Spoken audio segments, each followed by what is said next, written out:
Hello students, I am Ankur Kumar Saxena. Welcome part 10th, chapter 6, lines and angles, class 9th. Theorem number 1. If two parallel lines with transversal, then each pair of corresponding angles is equal.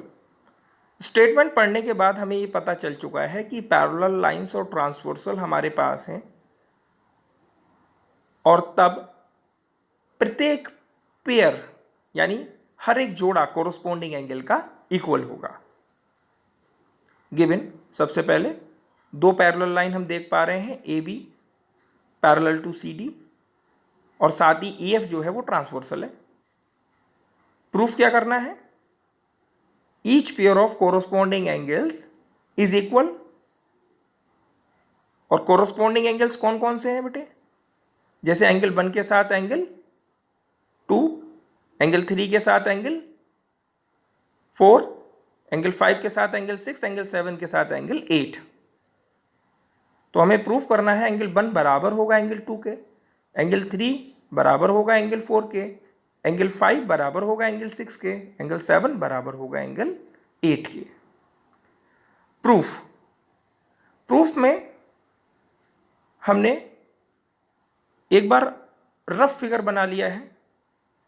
यहाँ पर भी ए B parallel है C D के, E F transversal है और हमने ज़रूरत के हिसाब से 3 ही एंगल लिए हैं, एंगल 1, 2 और 7, जैसा कि आप देख पा रहे हो।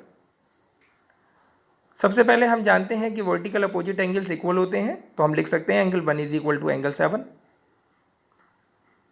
हमें ये भी पता है कि अगर लाइन पैरेलल है तो अल्टरनेट इंटीरियर एंगल्स भी इक्वल होते हैं।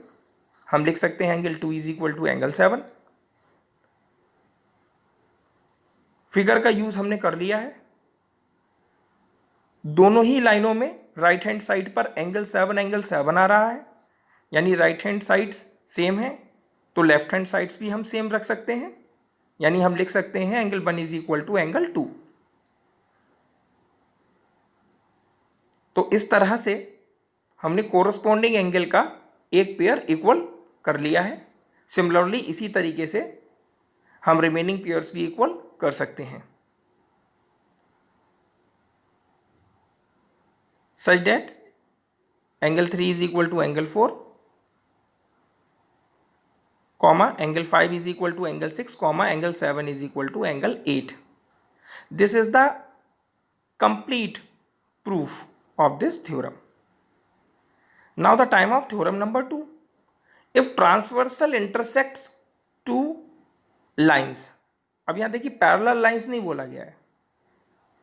अगर ट्रांसवर्सल इंटरसेक्ट कर देती है दो लाइनों को and a pair of corresponding angle, C A का मतलब corresponding angle, is equal, then two lines are parallel.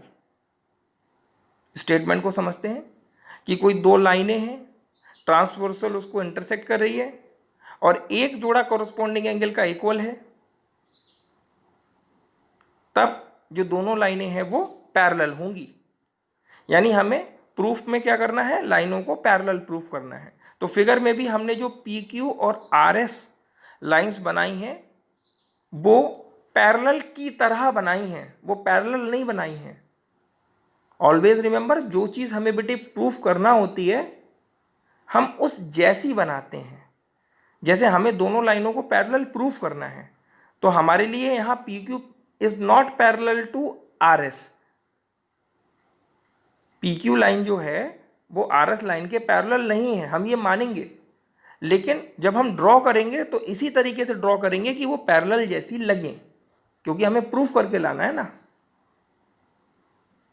Given सबसे पहले क्या है कि ट्रांसवर्सल क्या है? एक्स वाई है जो इंटरसेक्ट कर रही है दो लाइंस को, पी क्यू और आर एस को, और वो जो एक पेयर है कोरोस्पोंडिंग एंगल का इक्वल वाला वो है angle 1 is equal to angle 2। Proof क्या करना है? P Q parallel to R S. देखते हैं भाई कैसे प्रूफ कर पाते हैं। तो पहले तो एक गिवन कंडीशन हमारे पास है कि एंगल 1 एंगल 2 के बराबर है। वर्टिकली अपोजिट एंगल से हम लिख सकते हैं angle 1 is equal to angle 3। अब दोनों लाइनों में एल एच एस हमारी सेम है, एंगल 1 एंगल 1 आ रहा है, तो आर एच एस भी हम सेम कर सकते हैं, यानी angle 2 is equal to angle 3 की लिख सकते हैं।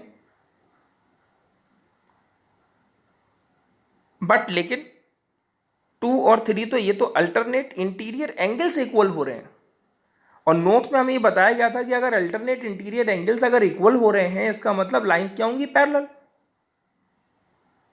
तो हम लिख सकते हैं P Q parallel to R S, यही हमें प्रूव करना था, हैंस प्रूव्ड। Thank you.